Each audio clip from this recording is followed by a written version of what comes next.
Lundi 25 mars 2024, espère en l'Éternel. Chaque jour nous apporte de nouvelles opportunités et de nouveaux défis. Mais quel que soit ce que cette journée sera ou ce qu'elle a été, nous pouvons nous assurer que Dieu est présent et qu'il veille sur nous. C'est pour cela que nous vous accueillons avec la joie que Dieu met dans nos cœurs, dans l'aventure dans la parole, pour partager cette séquence avec vous. Notre communauté s'agrandit et c'est grâce à vous. Soyez vous aussi actifs avec nous pour répandre le message en likant, en partageant le lien. Nous vous invitons à vous abonner pour recevoir les notifications chaque jour. Et pour un confort d'écoute en continu, nous vous proposons la playlist de chaque semaine. Le texte à mémoriser de cette semaine que nous vous invitons à dire avec nous se trouve au psaume 27, le verset 14. Espère en l'Éternel, fortifie-toi et que ton cœur s'affermisse. Espère en l'Éternel. Nous vous invitons à le redire avec nous. Psaume 27, verset 14. Espère en l'Éternel, fortifie-toi et que ton cœur s'affermisse. Espère en l'Éternel. Comment les psaumes peuvent être pour les chrétiens une source de promesses qui les aide à demeurer fermes dans leur espérance? Comment le sabbat peut-il être une ressource pour ceux qui attendent le retour de Jésus? Les réflexions de cette semaine nous aideront à répondre à ces questions et aujourd'hui nous le ferons avec la séquence « La paix de l'enfant sevré ». Nous vous invitons à lire avec nous le psaume 131. Que nous apprend ce psaume sur notre relation avec Dieu? Nous lisons le psaume 131. Cantique des degrés de David. Éternel, je n'ai ni un cœur qui s'enfle, ni des regards hautains. Je ne m'occupe pas de choses trop grandes et trop élevées pour moi. Loin de là, j'ai l'âme calme et tranquille, comme un enfant sevré qui est auprès de sa mère. J'ai l'âme comme un enfant sevré. Israël, mets ton espoir en l'Éternel, dès maintenant et à jamais. Après la lecture du psaume 131, nous répondons à cette question. Que nous apprend ce psaume sur notre relation avec Dieu? Le peuple de Dieu vit dans un monde qui afflige les fidèles, un monde plein de tentations, de difficultés pour presque tout le monde. La conviction renouvelée du psalmiste qu'il est un enfant de Dieu et qu'il dépend de Dieu pour sa vie le console et l'emmène à confesser que son orgueil n'a aucune valeur.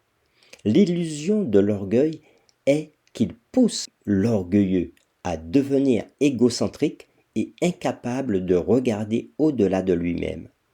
Les orgueilleux sont donc aveugles à la réalité supérieure de Dieu. En revanche, les justes lèvent les yeux vers Dieu. Et c'est ce que nous dit le psaume 123, les versets 1 et 2. Cantique des degrés. Je lève mes yeux vers toi, qui sièges dans les cieux. Voici, comme les yeux des serviteurs sont fixés sur la main de leur maître, et les yeux de la servante sur la main de sa maîtresse. Ainsi nos yeux se tournent vers l'Éternel notre Dieu, jusqu'à ce qu'il ait pitié de nous. Fin de la lecture. La reconnaissance de la grandeur de Dieu les rend humbles et les libère de la recherche de soi, de la vaine ambition. Le psalmiste avoue qu'il ne recherche pas des choses trop grandes et trop élevées. Ces expressions décrivent les œuvres de Dieu dans le monde qui dépasse l'entendement humain.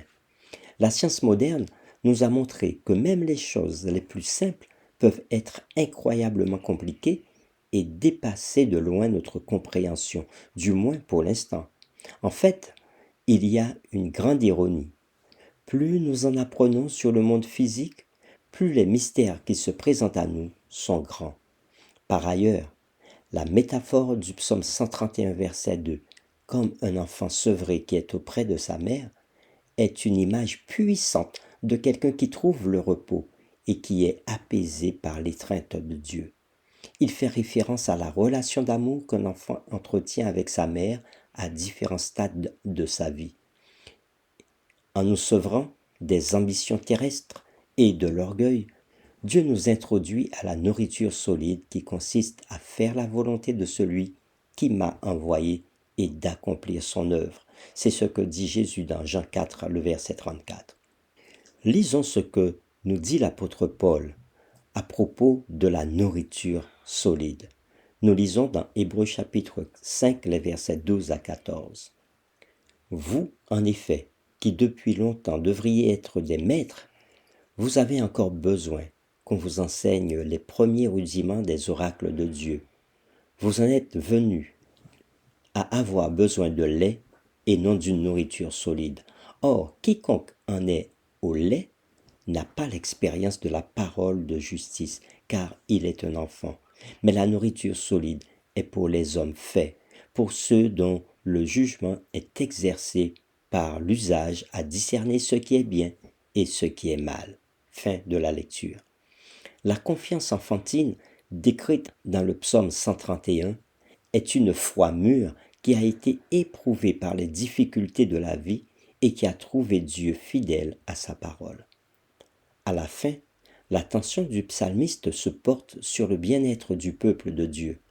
En fin de compte, nous sommes appelés à utiliser notre expérience avec Dieu pour renforcer son Église, c'est-à-dire que ce que nous avons appris personnellement de la fidélité et de la bonté de Dieu, nous pouvons le partager avec d'autres qui, pour quelque raison que ce soit, luttent encore avec leur foi.